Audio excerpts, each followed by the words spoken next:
안녕하세요. 오늘도 사연살롱을 찾아주셔서 감사합니다. 40대 중반의 아줌마예요. 저는 37에 결혼을 했고요. 아직 아이는 없어요. 마음은 간절했지만 쉽지 않았거든요. 남편도 실망이 이만저만이 아니었죠. 아이를 원했던 우리 부부는 결국 병원을 찾아야 했어요. 다행히 남편한테는 문제가 없었지만 저에겐 약간의 문제가 있었죠. 다낭성 난소증후군이었어요. 그래서 일단 치료부터 받아야 했죠. 이후 임신을 위해 배란 유도제도 써보고 난포 터지는 주사도 맞아봤어요. 결과는 번번이 실패였고요. 임신에 좋다는 음식에 한약까지 안 해본 게 없었지만 소용이 없었죠. 그러는 사이 몸도 마음도 지쳐갔어요. 저뿐만 아니라 남편도요. 이러다 영영 아이를 가질 수 없는 게 아닐까 많이 겁이 나더라고요. 사실 우리 부부는 아이 없는 걸 제외하면 아무 문제가 없었거든요. 부부 금슬이 나쁜 것도 아니고 서로 배려하며 나름 단란한 가정을 꾸리고 있었으니까요. 게다가 남편은 연애 때부터 제게 자상한 편이라 더더욱 그랬죠. 평소 우리 부부는 크게 다투는 일도 없어요. 남편은 전업주부로 살고 있는 절 위해 집안 살림도 많이 도와주고 가끔은 제가 좋아하는 음식들을 만들어주기도 했거든요. 전 그런 남편의 배려에 늘 고마운 마음뿐이었죠. 하지만 갖은 노력에도 불구하고 아이가 생기지 않자 우리 부부는 조금씩 멀어졌어요. 특히 남편이요. 언젠가부터 남편은 제게 무관심해졌거든요. 그렇다 보니 저는 남편 눈치를 보게 됐죠. 남들처럼 평범한 가정을 꾸리고 싶었던 제 꿈은 그렇게 행복과 멀어져 갔어요. 이후 저는 우울한 나날을 보내야 했어요. 아이가 생기지 않는 게 모두 제 탓인 것 같았거든요.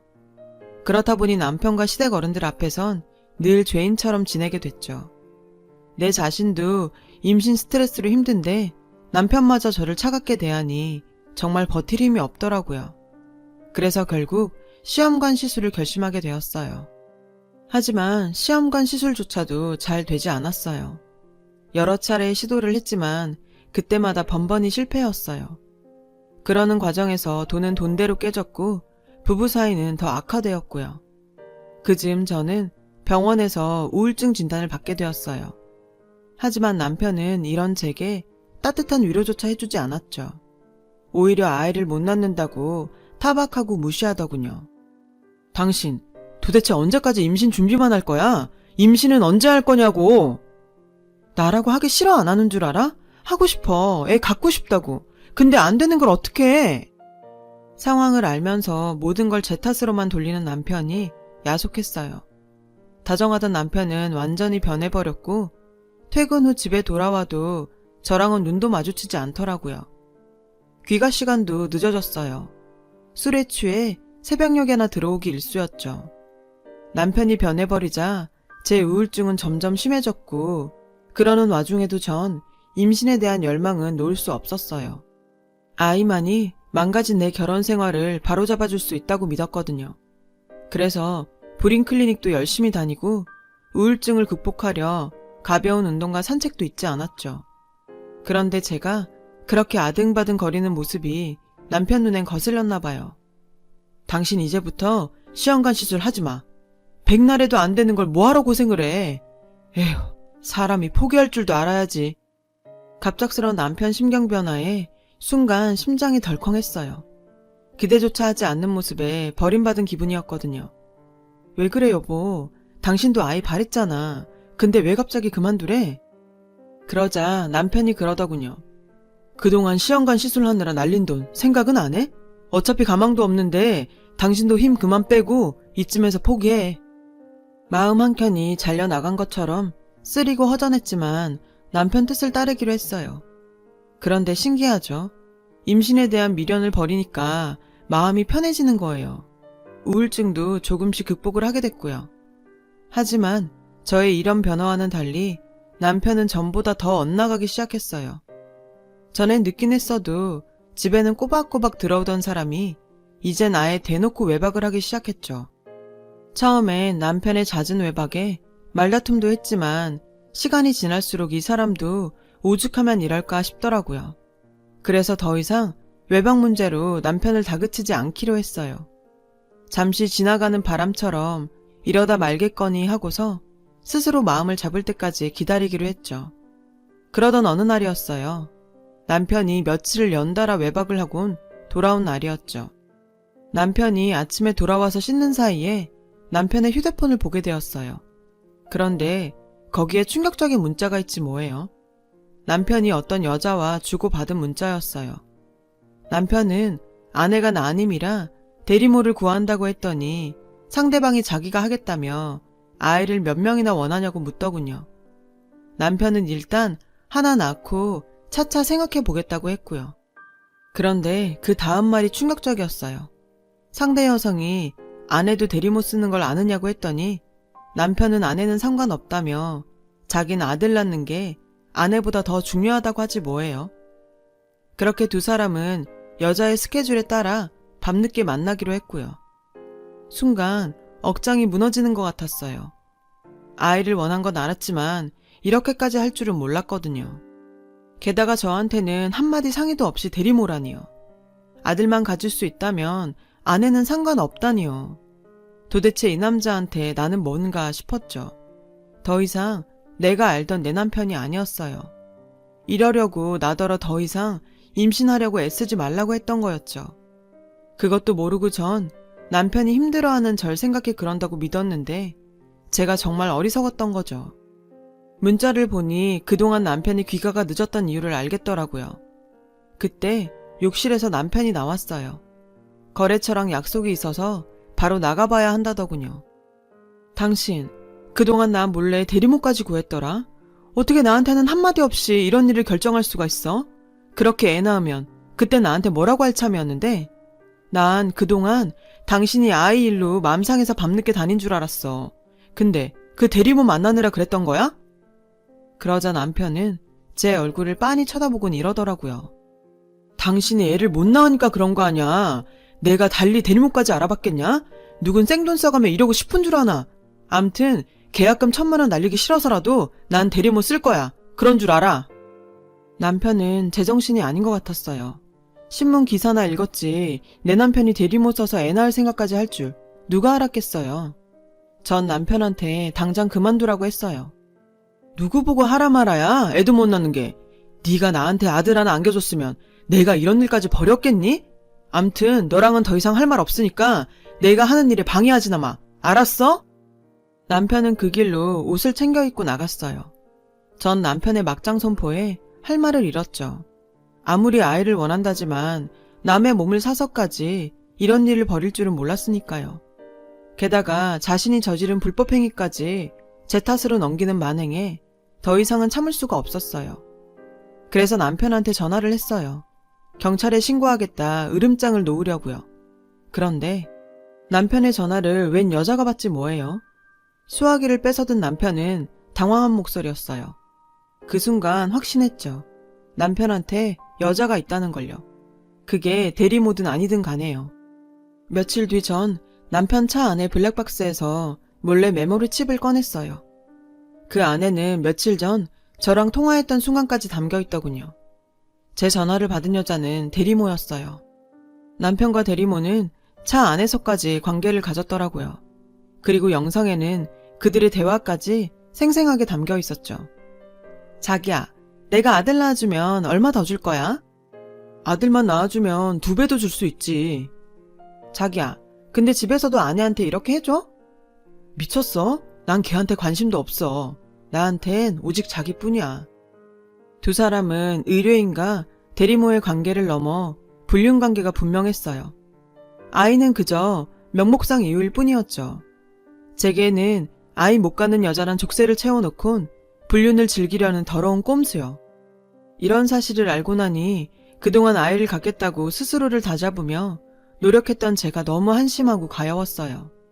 이런 놈을 남편이라고 아껴왔던 지난 날이 다 부질없게 느껴졌죠. 저는 친정 부모님께 전화해 지금까지 일들을 전부 털어놓았어요. 당연히 부모님은 노발대발 하셨죠. 그리곤 당장 증거물 챙겨서 친정으로 돌아오라 하시더군요. 그날 저는 블랙박스 메모리와 남편 휴대폰에서 찍은 남편과 대리모의 문자 사진을 챙겨 들고 친정으로 갔어요.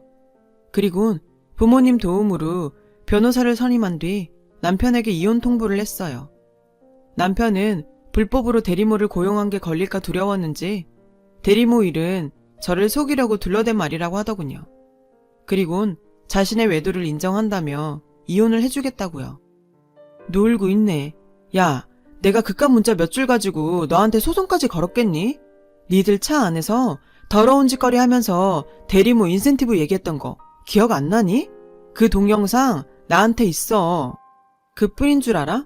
니들 처음 만나서 대리모 계약하던 것까지 다 영상으로 가지고 있다고, 이 더러운 놈아.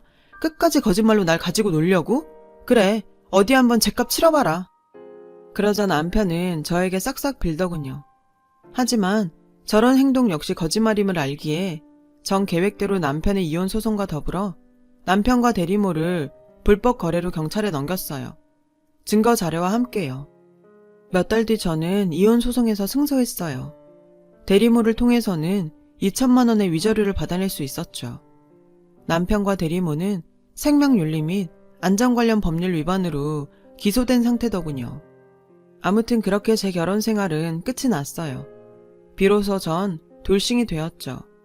그런데 막상 결혼 생활을 청산하고 나니 공허함이 밀려오더라고요. 그래서 2년 정도 방황을 해야 했어요. 그러는 사이 다행히 마음의 안정도 찾을 수 있었고 좋은 인연도 만날 수 있었죠. 바로 지금의 제 남편 말이에요. 남편은 제 담당 심리치료사였어요. 당시 전 이혼을 하기까지 받았던 심리적 고통으로 일상생활조차 하기 힘든 상태였어요. 전 남편의 잘못으로 파경을 맞았다고는 하지만 내심이 모든 게 내가 아이를 가질 수 없어서 벌어진 일이라고 자책을 했던 거예요. 그런 제게 남편은 제 잘못이 아니라고 말해주었어요. 아이를 갖지 못한다고 해서 불행한 삶을 강요받아야 하는 건 아니라고요. 그 말에 전 다시 시작할 의지가 생겼어요. 남편과 본격적으로 사귀게 된 건 심리치료가 끝난 이후부터였어요. 치료가 끝났다는 기쁨도 잠시, 더 이상 남편을 만날 명분이 사라졌다는데 아쉬움이 남더라고요. 그런데 그 순간 영화 같은 일이 일어났지 뭐예요. 우연히 들어간 서점에서 남편과 재회를 하게 된 거예요. 언젠가 남편이 추천해준 책을 사려고 점원한테 책 제목을 말하고 있었는데 계산대 앞에 남편이 서 있더라고요. 제가 찾던 그 책을 들고서요. 어찌나 반갑고 신기하던지 그대로 와라 끌어안을 뻔했지 뭐예요. 근처 카페에 가서 얘기를 나누다 보니 마침 제게 책 선물을 하려고 서점에 들렀다고 하더라고요. 그날 우린 상담사와 환자가 아닌 남자 대 여자로 만나 얘기를 나누었어요. 더 이상 내 인생에 남자는 없다고 다짐했던 저는 남편을 만나 그런 생각이 눅 놓듯 사라져버렸고 얼마 뒤부터 사귀게 되었어요. 1년 넘게 연애를 하다가 남편에게 프로포즈를 받았고요. 한번 결혼에 실패한 경험이 있는 저는 솔직히 재혼을 한다는 게 두려웠어요. 이번엔 실패하지 않고 잘할 수 있을까? 고민이 많았던 절 남편은 차분하게 기다려 주었어요. 그래서 저는 남편에 대한 믿음을 갖고 새 출발을 하기로 마음먹게 됐어요. 아무래도 이혼 경력이 있는 처지라 시댁에 인사를 드리러 가는 것조차 두렵더라고요. 게다가 남편은 꽤 부유한 집 자식이라 더더욱 부담이 되었죠. 하지만 이런 제 걱정과 달리 시부모님은 온화하고 이해심이 많은 분들이셨어요. 제 허물을 다 아시고도 싫은 내색 없이 절 받아주셨죠. 아들에 대한 믿음 때문이었겠죠. 덕분에 우린 얼마 뒤 양가 부모님의 축복 아래 결혼식을 올릴 수 있었어요. 그런데 인생 참 모르는 일이더라고요. 다시는 볼 일 없을 줄 알았던 전 남편과 생각지도 않게 얽혀서 다시 보게 될 줄 누가 알았겠어요. 사건은 제가 재혼을 하고 2년쯤 지난 어느 날 벌어졌어요. 시아버님 장례를 치르고 한 달쯤 뒤였죠. 이혼 후 몇 년 동안 연락 한 번 없던 전 남편한테 전화가 온 거예요. 전 왜 전화했냐고 퉁명스럽게 말했죠. 그랬더니 글쎄 울먹이는 듯한 목소리로 하소연을 하더라고요. 그간 대리모와 재혼해서 아들 낳고 잘 살았던 모양인데 얼마 전 아이 상태가 아무래도 이상해서 병원에 갔다가 발달장애 진단을 받았다는 거예요. 그래서 전 하소연하려고 전화했냐 했죠. 완전 똥말 봤다니까. 애 낳기 전에 혹시 몰라서 검사랑 검사는 다 했거든. 그땐 아무 이상 없더니 이제와 이게 무슨 날벼락이냐고. 내가 애한테 쏟아부은 돈이 얼만데. 내가 아주 집에 들어가기가 싫다니까. 애 새끼도 그렇고 지 애미도 그렇고 둘 다 꼴보기 싫어서 정말. 그래서 네 자식이랑 아내 욕하려고 나한테 전화했어? 그랬더니 남편이 의외의 말을 하지 뭐예요.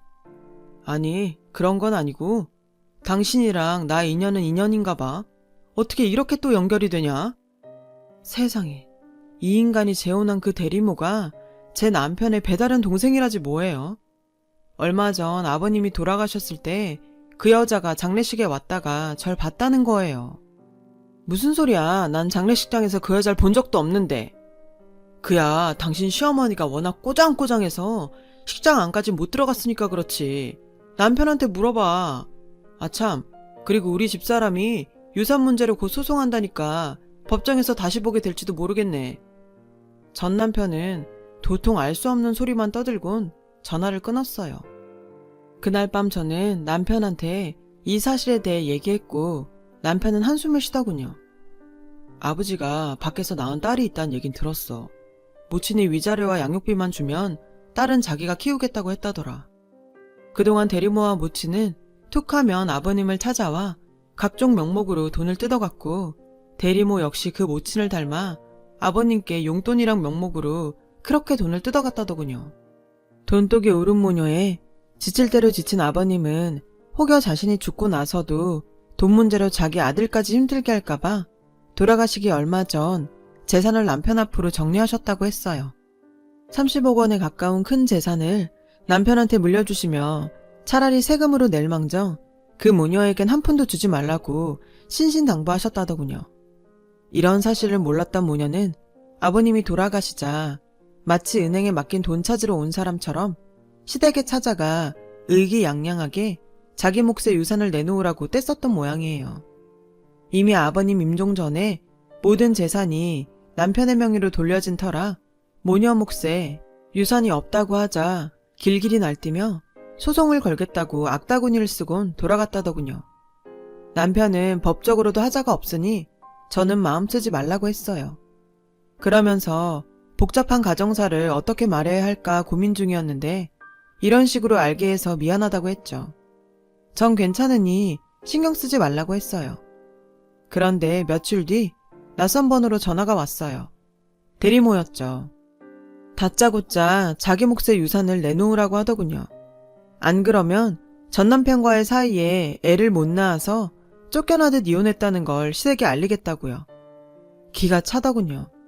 전 그러라고 했어요. 어차피 결혼 전부터 남편과 시부모님도 다 아는 사실이니 말하라고요. 그러자 대리모는 갑자기 울먹이며 불쌍한 척을 하더군요. 평생을 아빠 없이 홀어머니 밑에서 힘들게 자랐는데 배다른 오빠가 유산까지 움켜쥐고 한 푼도 안 준다며 제발 저보고 오빠 좀 설득해서 유산 좀 돌려받게 해달라고 말이죠.